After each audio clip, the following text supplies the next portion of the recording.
12월이 이제 다가왔습니다. 이번 주가 11월 마지막 주일이고요. 그래서 12월 대강절이 시작이 되고요. 대강절의 마지막 목적지는 성탄절이 되는 겁니다. 그래서 12월은 일명 기다리는 달이라고 합니다. 인생은 기다림의 연속이죠. 하다못해 집에서 택배를 기다리는 것부터 시작해서 우리 인생에 우리가 소망하는 것들이 언제 이루어질까라고 기다립니다. 기다림은 불편한 것이죠. 기다리는 것이 참 힘들어요. 고통스러운 것이기도 하고 또 이루어지지 않을 수도 있는 것들을 기다릴 때는 그것이 더 어렵고 힘들죠. 하지만 뭔가를 또 기다린다는 것은 그만큼의 설렘도 있습니다. 아직 이루어지지는 않았는데 이루어질 것을 기대하면서 기다리는 거니까. 여러분은 무엇을 기다리시는가요? 또 여러분이 기다리는 것들이 여러분의 인생에 잘 도착이 되게 될까요? 오늘 말씀이 이 질문에 대한 해답이 될 수 있기를 원하고 기다림에 지친 여러분들에게 새 힘과 위로를 주는 말씀으로 쓰임 받기를 주의 이름으로 축복합니다. 오늘 말씀은 예수님께서 이제 이미 탄생을 하셨습니다. 예수님께서 이 땅에 탄생을 하셔서 아기일 때 그 정결 예식을 위해서 예루살렘 성전에 올라갔던 장면을 묘사를 하고 있어요. 정결 예식이라고 합니다. 예전 성경에서는 결례라고 하는데요. 정결 예식의 줄임말이에요. 이 정결 예식은 그 유대 나라에 있는 이제 엄마들, 산모들이 아기를 출산을 하게 되면은 정해진 시간이 딱 되면은 지나면은 예루살렘 성전에 와서 제사장에게 정결 예식을 이제 해야 되는 의무가 있습니다. 왜냐하면은 자녀를 해산한 부모는 부정한 것으로 여겨졌어요. 그래서 산모들이 출혈이 많고 그러기 때문에 그 아이를 낳으면 부정케 되어진다 이렇게 되어져서 정결 예식을 통해서 정상 생활로 복귀할 수 있는 법적인 제도적인 장치를 율법이 마련을 해 놓은 겁니다. 그래서 아기를 낳고 나서 남자 아이는 8일 만에 할례를 하고요. 그 다음에 정결 기간이 있습니다. 재미있는 거는 남자 아기는 40일, 여자 아기는 80일이 지나야 돼요. 그러면은 정결 예식을 하러 엄마가 아기를 안고 올라올 수가 있어요. 성전으로. 왜 또 그런 걸 차별을 뒀냐고 저한테 묻지 마세요. 제가 그런 게 아니기 때문에. 어쨌든 율법에는 어린 남자 아이는 40일이 지나면 정결례가 가능하고 여자아이는 80일이 지나야 정결례가 가능하고 그래서 이 산모가 번제와 속죄제를 드려요. 번제는 헌신의 의미입니다. 그러니까 아기를 낳게 해주셔서 감사하고 또 이 아기를 하나님께 바칩니다. 또 혹은 이 아기를 잘 키우기 위해서 내 삶을 바치겠습니다 하는 다짐의 의미로 번제를 드리고 또 이제 정결 예식에서 속죄제라고 하는 것은 아기를 낳은 것이 부정한 것이기 때문에 그 부정을 속하기 위해서 속죄제로 드려요. 규정에는 번제하고 속죄제 두 번 제사를 드려야지 이제 끝나는데 번제는 보통은 양 한 마리로 제물을 드리고 속죄제는 비둘기 한 마리. 예전 성경은 반구라고 했는데요. 비둘기 한 마리로 제사를 예물을 드립니다. 그런데 요즘에도 그렇지만 옛날에도 양 한 마리의 값은 꽤 나갔죠. 양이 비쌌기 때문에 가난한 사람들은 양을 구하지 못해요. 그러면 어떻게 되냐면 얘기하면 그것도 번제도 비둘기 한 마리로 대치할 수 있게 또 하나님께서 율법의 규정을 마련해 주셨어요. 그래서 가난한 사람들은 비둘기 두 마리를 가지고 이 예물을 드려서 정결 의식을 행하고 그리고 이제 사회의 일원으로 복귀가 되어지는 거죠. 이런 이제 정결 예식을 위해서 예수님은 40일 만에 아마 올라가셨을 거죠. 그러니까 부모가 아기를 데리고 예루살렘 성전으로 이제 들어가서 막 성전이 복잡했습니다. 요즘에 막 동사무소나 이런 것인데 막 뭐 백화점 이런 것처럼 규모도 크고 예루살렘 성전이 또 엄청 크지 않습니까?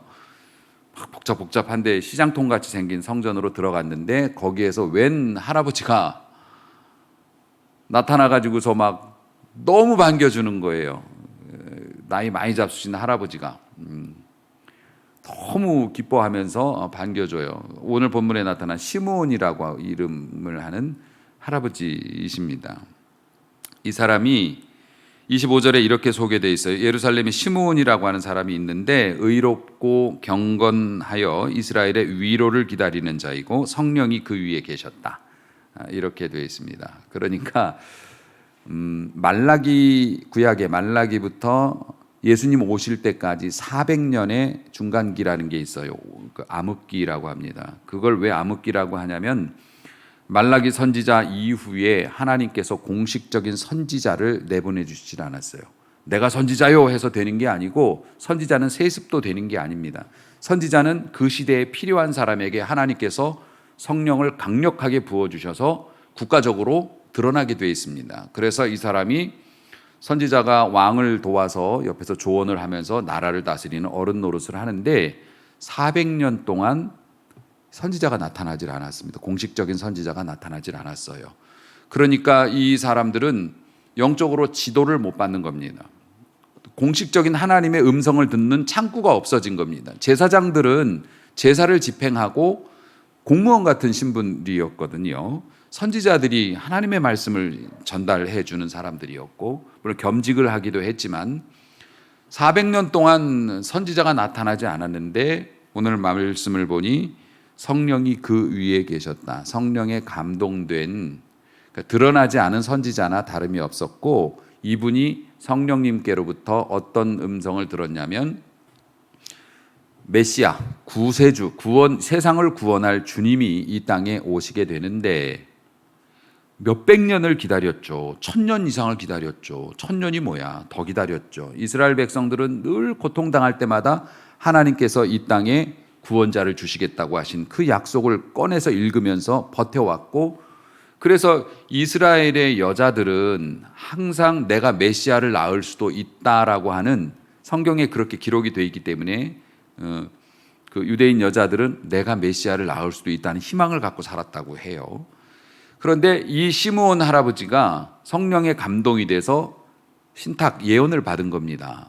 뭐라고 받았냐면 너는 메시아를 만나게 될 거고 메시아를 만날 때까지는 너는 죽지 않을 거야. 이렇게 말씀을 주신 거예요. 그런데 이 할아버지가 몇 살에 그 예언을 받았는지는 모르겠지만 지금 돌아가실 나이가 지난 것 같아요. 그러면은 아무리 선지자래도 신경통도 있고 피부도 안 좋아지고 눈도 잘 안 보이고 귀도 먹고 나이 먹으면 그렇게 되지 않습니까? 사는 게 고통이었던 것 같아요. 그러니까 아기 예수님을 알아보고 성령의 감동이 됐으니까 알아보고서 이분이 뭐라고 말했냐면 이제야 주께서 나를 놓아주신다. 이제야 마음 편히 죽을 수 있게 되었다. 이렇게 이야기를 하고 있습니다.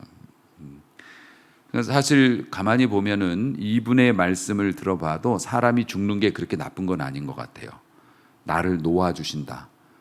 죽음 이후에 더 아름답고 자유롭고 행복한 삶이 있다는 걸 이분은 알고 있었던 거죠. 이제사 나를 놓아주시는도다. 그러니까 뭡니까? 내가 메시아를 지금 만났다라고 얘기를 하는데 그 메시아가 아기요. 40일 된 아기. 부모는 되게 놀래죠. 물론 뭐 예수님이 태어나실 때도 그런 신기한 뭐 여러 가지 일들을 경험했지만 그 사람이 그런 것들 겪고 나서도 믿기가 쉽지가 않은데 아니 깐난쟁이 아기를 데리고 정결 예식하러 줄 서 있는데 할아버지가 와가지고 내가 이분을 배웠다 이러니 난 이제 죽어도 여한이 없다 막 이러는 거죠. 부모님이 많이 놀래기는 했던 것 같습니다. 이 사람이 성령의 감동으로 예수님을 알아보고 이런 이제 고백을 했는데, 내가 기다리던 분을 만났다. 나의 위로자를 만났다. 그러니까 예수님이 어떤 분이시길래 이 사람은 이렇게 예수님을 기다린 걸까? 당연히 물론 메시아라고 하는 칭호를 가졌지만은 이 사람이 기다렸던, 자기가 상상했던 메시아의 모습이 있었습니다. 자신의 고백 속에서 이제 그런 것들이 나오는데, 성령에 감동된 사람이라 정답을 맞췄어요.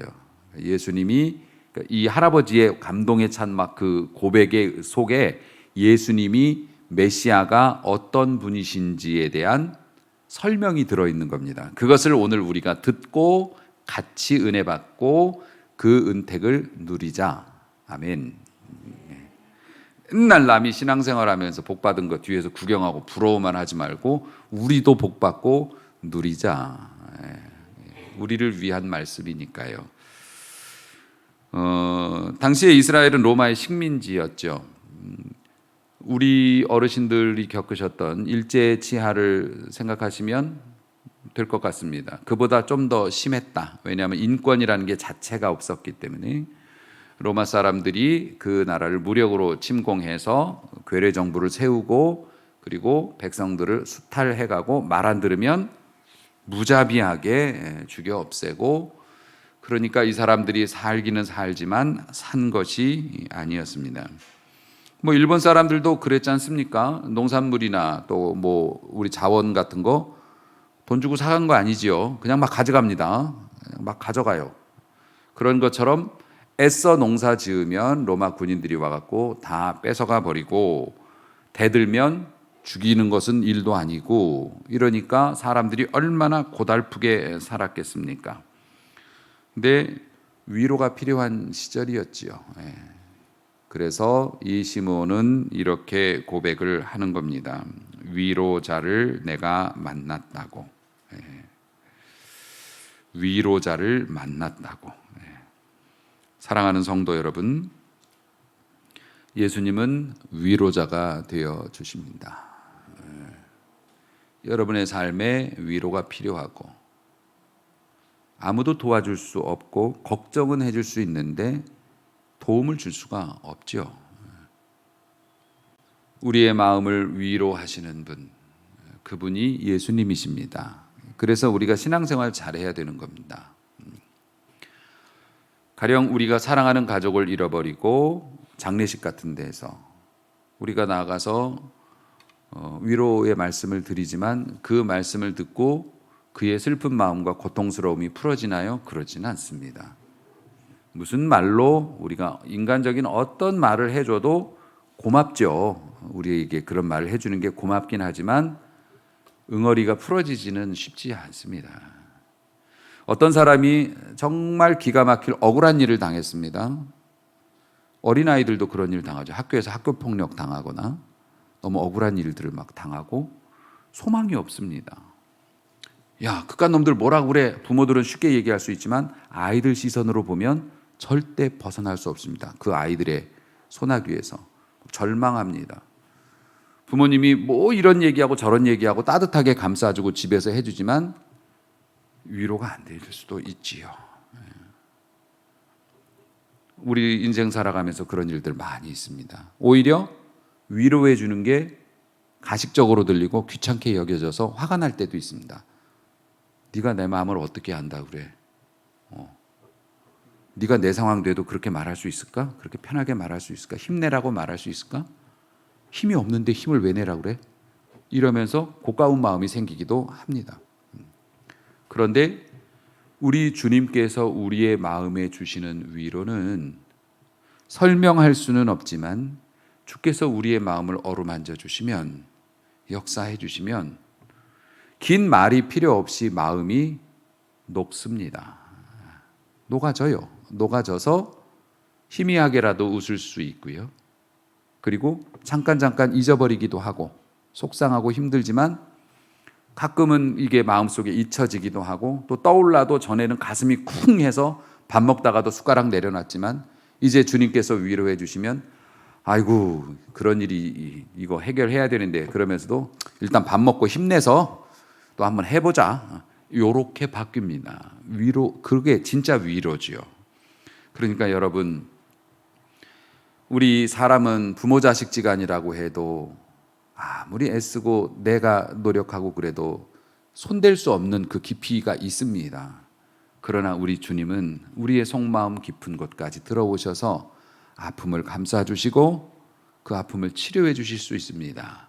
그래서 우리가 예수님 만나야 되는 겁니다. 이왕 예수님 만나신 분들은 예수님과 동행해야 되는 겁니다. 진정한 위로자가 되어 주시기 때문에 그렇습니다. 뿐만 아니라 30절 말씀을 보면 내 눈이 주의 구원을 보았습니다. 이렇게 고백을 하고 있습니다. 내 눈이 주의 구원을 보았습니다. 그러니까 하나님께서 우리들을 구원해 주시는 것을 전에는 말로만 들었는데 이제 아기를 보니까 그 아기가 구원이라는 거예요. 내가 주의 구원을 눈으로 보았습니다. 그러니까 예수님은 구원하시는 분이시다. 아멘. 예수님은 구원자시다. 세상에 보면 구원이라는 게 뭐냐면 빠져나간다는 게 구원입니다.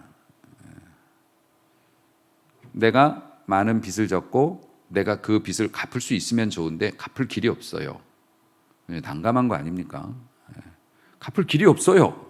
갚을 길이 없어서 이 사람이 경찰에 고발하면 부르면 가야 되고 이 사람이 와서 욕을 해도 들어야 되고 사람들아 이 사람이 내 돈을 가져가 놓고 안 갚고 있어요. 못 갚겠다고 그래요. 갚을 능력도 없는데 가져갔어요. 이렇게 망신 줘도 가져갔으니까 아무 소리 못하고 당해야 합니다. 그가 구원을 받는 길은 딱 하나밖에 없죠. 돈을 갚는 거. 돈을 갚으면 구원이 됩니다. 근데 내가 갚을 능력이 안 됩니다.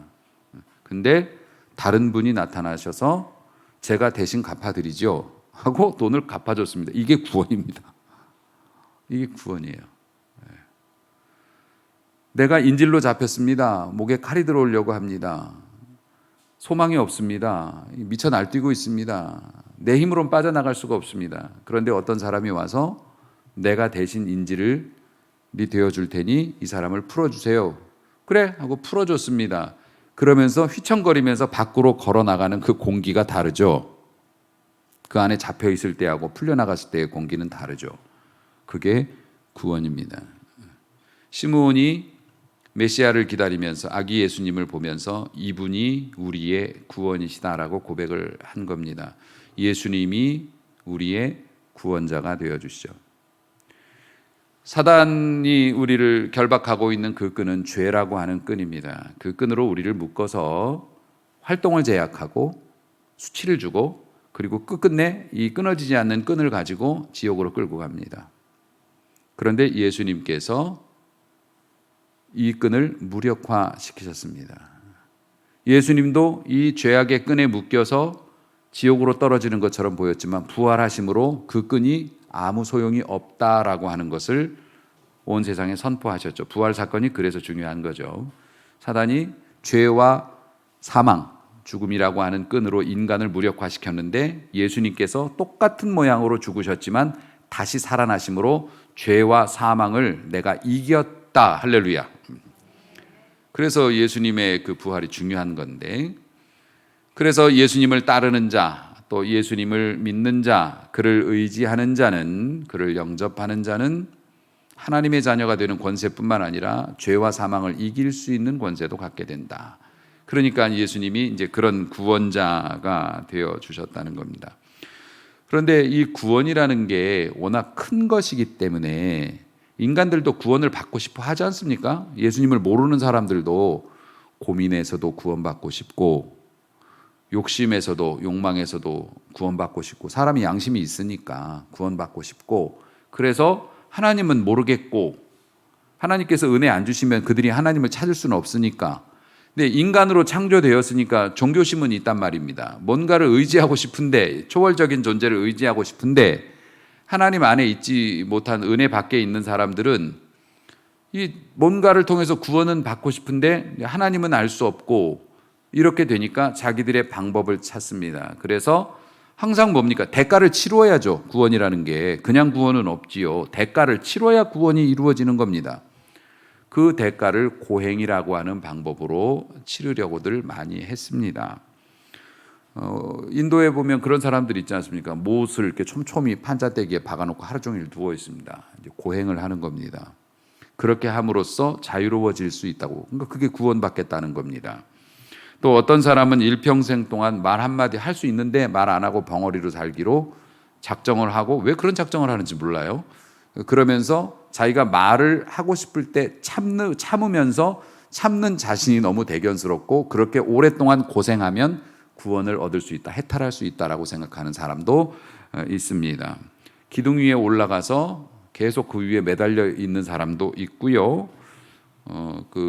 그렇게 힌두교나 뭐 이런 데에서 그 자신의 구원을 위해서 기행을 하는 사람들이 있지 않습니까? 저는 제일 신기한 게 목욕탕 물에 들어가서 코만 내놓고 24시간 있는 사람, 한쪽 팔만 20 몇 년 동안 들고 있는 사람, 뭐 달인도 아니고 그렇게 오래 들고 있으면 이게 굳어갖고 내리려고 해도 안 내려온다네요. 왜 그렇게 살고 있는지 모르겠지만, 또 수백 킬로를 기어가지 않습니까? 그 티베트 이런 데서 자신들이 고행을 함으로 뭔가를 얻을 수 있다고 생각을 해서 그 나무로 이렇게 만들어 가지고서 바닥을 몇 걸음 걷고, 뭐 오체투지라고 하나요? 그런 거 해가지고서 수십 킬로, 수백 킬로를 상거짓골을 해가지고서 거기에 가가지고 자유를 얻었다, 이렇게 말하는 사람들도 있습니다. 그런데 여러분, 그렇지 않습니다. 그렇게 해서 구원을 받을 수 있었는가? 그렇지 않습니다. 그 사람들이 개인적으로 뭔가를 성취했다고 하는, 또 혹은 사람들이 와 대단해요, 어떻게 한쪽 팔을 들고 20년을 버텨요, 이런 칭송은 있었을지 모르지만 그들이 정말 원하는 구원을 받았을까? 굳이 그런 사람들의 부정적인 면을 또 뭐 해가지고서 정당성을 입증하고 싶지는 않고요. 아니, 그것보다는 예수 그리스도를 영접하고 예수님으로 말미암아서, 그 구원의 은혜로 말미암아서 인생이 바뀐, 우리 주변에도 많이 있고 구름같이 둘러싼 허다한 증인들이 많이 있습니다. 다른 종교가 뭐 그렇게 해갖고 영생을 얻었는지 구원을 얻었는지, 당연히 영생과 구원이 있을 리가 없지만은, 그 사람들의 부정적인 면을 얻어서 뭐 얘기해가지고 오체투지 그렇게 하고 나서도 범죄자가 되었대요, 뭐 이런, 아니, 그런 방식 말고 지금 우리 믿는 예수님, 우리가 섬기는 예수님 하나님, 그리고 그 하나님을 믿고 변화되어져서 변화된 인생을 살아갔던 수많은 증인들의 사례를 보아도 예수님은 구원자이시다. 그러니까 여러분, 예수님을 믿되 잘 믿으면 영혼의 구원은 당연한 것이고요, 여러분의 삶에 있는 고통과 고난 속에서도 구원이 있는 줄로 믿으시기를 바랍니다. 그거 누리고 살아야죠. 평생 고생해서 한방 개 타는 것처럼 우리 죽을 때 천당 가는 표 사는 걸로만 인식해서는 안 됩니다. 예수님을 믿으면 믿는 순간, 그분을 마음에 영접한 순간, 그분이 내 마음속에 들어오셔서 그전에는 이겨낼 수 없었던 유혹을 이길 수 있게 해주심으로 구원해 주시고, 그전에는 견딜 수 없었던 것들을 견디게 해주심으로 구원해 주시고, 이전에는 상상할 수 없었던 일들을 이루어지게 하심으로 구원해 주시고, 할렐루야. 예수님은 육체도 구원하시고 영혼도 구원하시고 물질에서도 구원하시고, 예수님 믿는 분들은 그런 구원의 역사가 매일매일 나타나는 겁니다. 이게 믿는 사람의 그 혜택이지요. 예수님은 구원자이시기 때문에 그렇습니다. 뿐만 아니라 31절 말씀을 보면, 이는 만민 앞에 예비하신 것이요, 이 혜택은 모든 믿는 자, 모든 믿는 자 앞에, 모든 백성 앞에 준비된 것이고, 32절 보니까 이방을 비추는 빛이다, 이렇게 되어 있습니다. 그러니까 시므온 할아버지가 기다렸던 메시아는 우리를 위로해 주시는 위로자가 되시고, 우리를 구원해 주시는 구원자가 되시고, 그리고 우리를 인도하시는 빛이시다. 빛이시다. 그러니까 시몬이 성령에 감동된 사람이기 때문에 이 예수님에 대한 선언을 한 것이 이게 이제 사실인 거지요. 그러니까 예수님이 빛이 되어 주신다는 겁니다. 예수님 스스로도 요한복음 8장 12절에서 나는 빛이다 라고 말씀하셨어요. 나는 빛이라고. 나는 세상의 빛이니 나를 따르는 자가 어두움에 다니지 아니하고 생명의 빛을 얻게 되리라. 아멘. 빛은 밝은 것이죠. 어두움의 반대입니다. 그러니까 어두움더러 물러가라고 소리친다고 해서 어둠이 물러가진 않죠. 불을 켜야 어둠이 물러가는 겁니다. 협박한다고 어둠이 물러가는 게 아니에요. 어둠은 불이 들어오면 어둠은 없어지게 됩니다. 요즘 같은 날에는 이제 해가 빨리 집니다. 해가 빨리 져서 야외에서 뭔가를 하다가 평상시대로 일을 하다가 해가 딱 떨어져 버리면 엄청 불편하죠. 모든 게 불편합니다. 잘 보이지도 않고. 게다가 해가 멀쩡히 떠 있는데도 눈이 안 보이시는 분들이 있습니다. 눈이 안 보여. 저희 집에 강아지 기르는 녀석 하나도 이제 노견에다가 치매까지 와가지고요. 눈이 안 보이더라고요. 얼마 전부터 눈을 못 보는 것 같더라고. 어떻게 아냐고요? 눈을 이렇게 때려도 눈 하나 깜짝하지 않습니다. 눈에 뵈는 게 없어. 눈에 뵈는 게 없으니까 뭐 일부러 이렇게 눈 앞에다가 이렇게 해도 눈 하나 깜짝하지 않아요.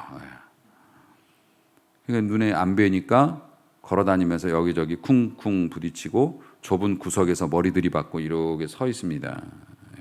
막 전선에 막 감겨 있을 때도 있고 뭐 들어가서는 안 될 곳을 이제 평소에는 안 들어가던 데를 들어가게 되니까는요. 얼마나 답답할까 눈이 보이지 않으면.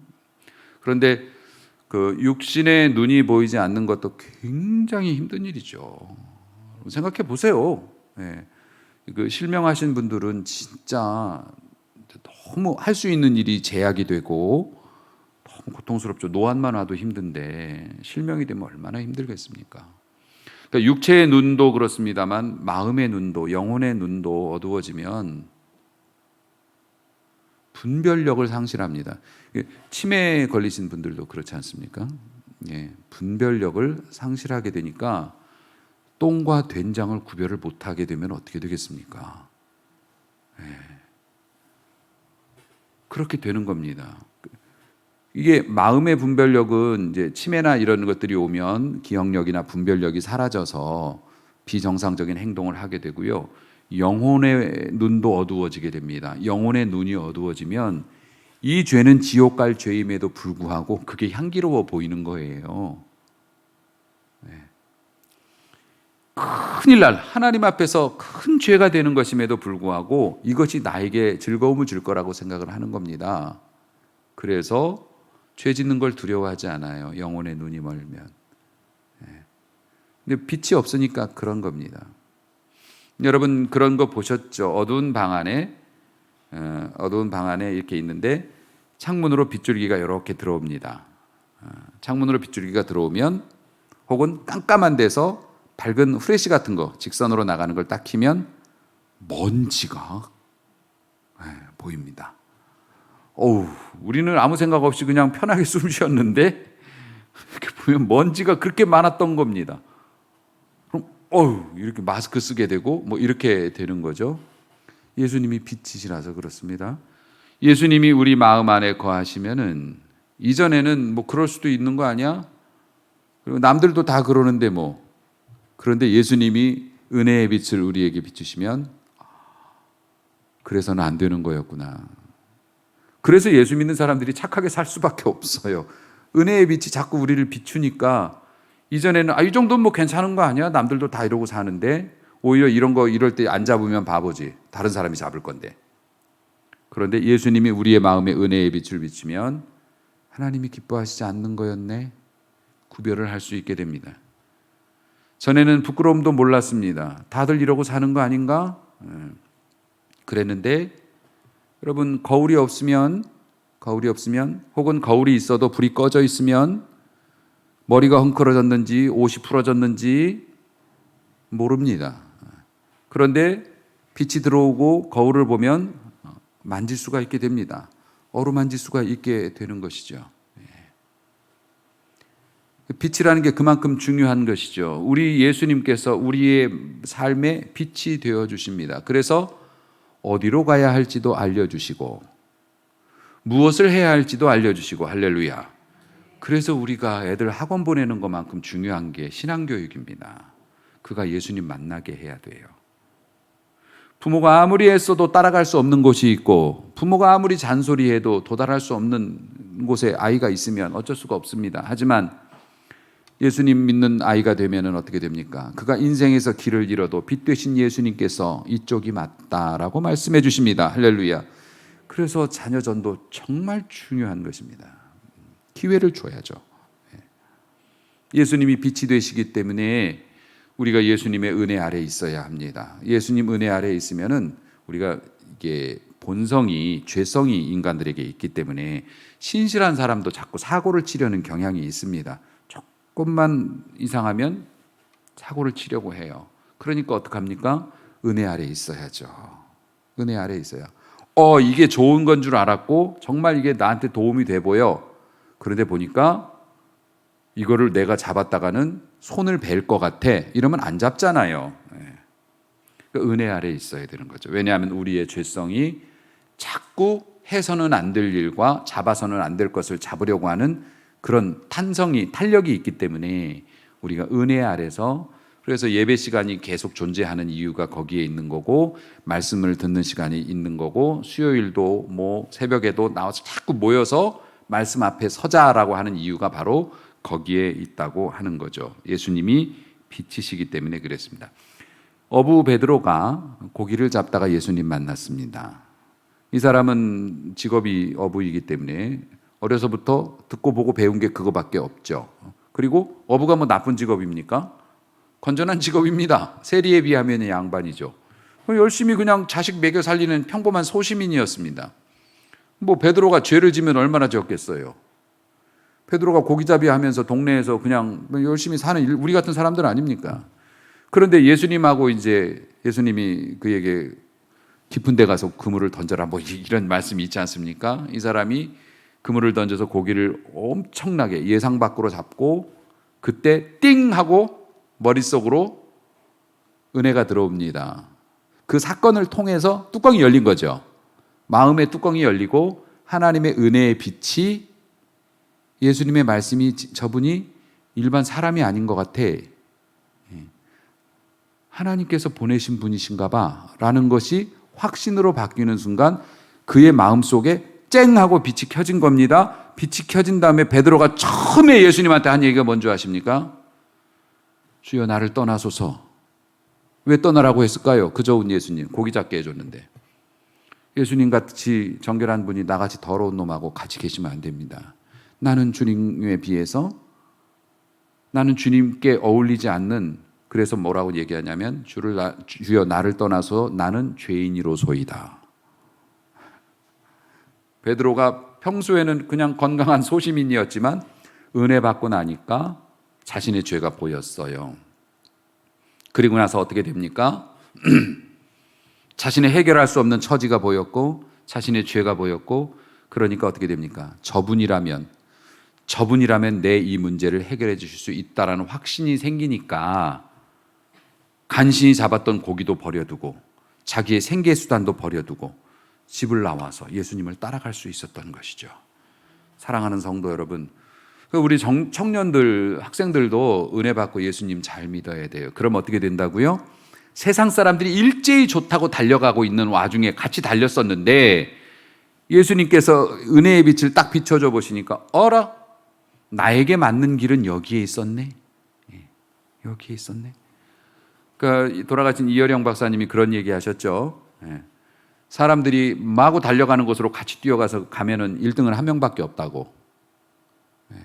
근데 사람마다 다 다르게 창조되어졌고 다 쓸모가 다른데 왜 똑같은 길로 뛰어가가지고서 1등 못했다고 난리를 치냐. 너에게 맞는 길을 찾아서 뛰어가면 너 혼자 가는 거니까 네가 거기서 1등 할 수 있는데, 이런 얘기를 저는 진짜 맞는 얘기라고 생각해요. 사랑하는 성도 여러분, 그래서 우리 젊은이들도 하나님의 은혜 아래에 있어야 됩니다. 예수님이 빛을 비춰주시면 기회가 언제인지, 내가 용기를 걸어서 승부를 걸어야 될 때가 지금인지 아니면 지금은 참을 때인지 이런 것도 다 알게 되지요. 그러니까 젊은 사람들, 미래를 개척하는 사람들도 은혜 아래에 있어야 되는 이유가 거기에 있죠. 왜냐? 예수님은 빛이시기 때문에 그렇다.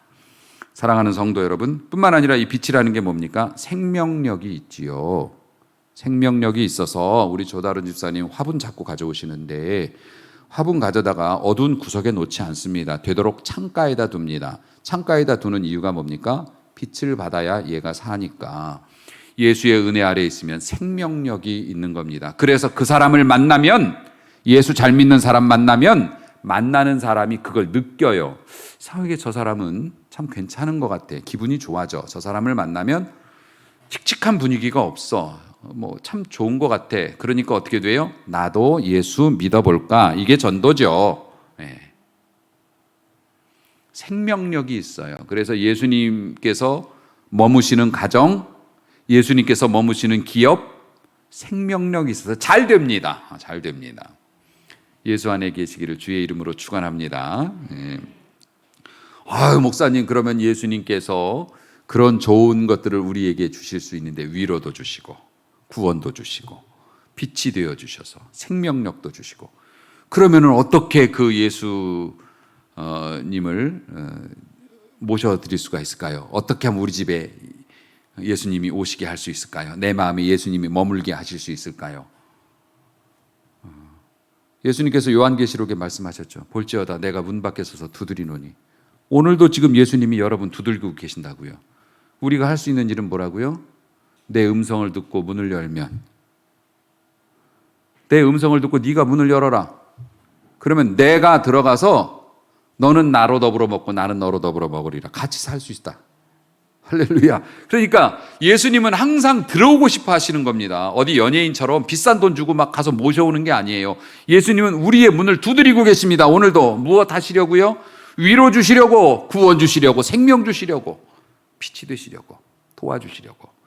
우리에게 다가오셨고, 예수님께서 이 땅에 오신 것도 먼저 찾아오셨고 문을 두드리셨고, 오늘도 예수님은 우리의 문을 두드리고 계시죠.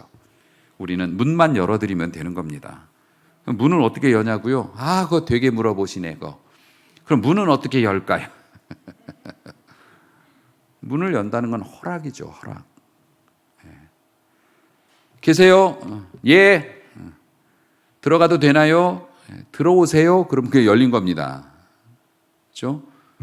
대답 안 해주면 못 들어가는 거죠. 들어가면 안 되죠. 대답을 안 했는데 들어가면 어떡해요?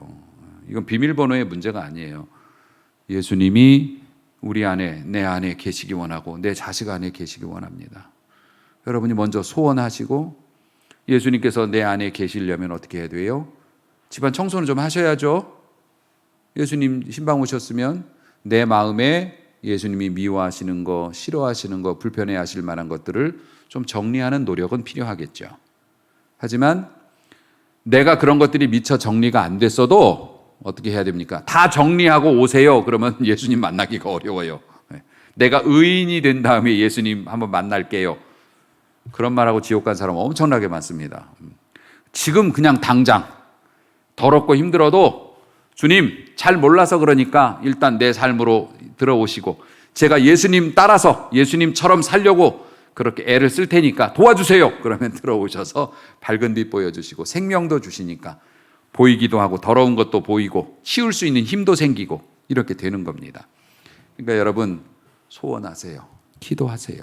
오늘도 주님 내 마음 안에, 내 자녀의 마음 안에, 우리 젊은이들의 마음 안에 주님이 오시기 원합니다. 우리가 문을 열어드리고 주님께서 내 안에 오셔서 함께 지낼 수 있기를 원합니다. 이렇게 하신다면 12월뿐만 아니라 모든 계절과 절기 속에서 주님과 동행하면서 그 어디나 하늘나라의 삶을 살게 될 줄로 믿습니다. 사랑하는 성도 여러분, 12월 이제 우리가 대강절 잘 지내면서 우리 주님을 맞이할 준비를 하고 우리 주님의 은혜를 많이 받아서 이 남은 12월뿐만 아니라 우리의 남은 삶이 주와 함께 행복을 누리는 생명력 있는 삶이 될 수 있기를 다시 한번 주님의 이름으로 축복합니다. 기도하겠습니다.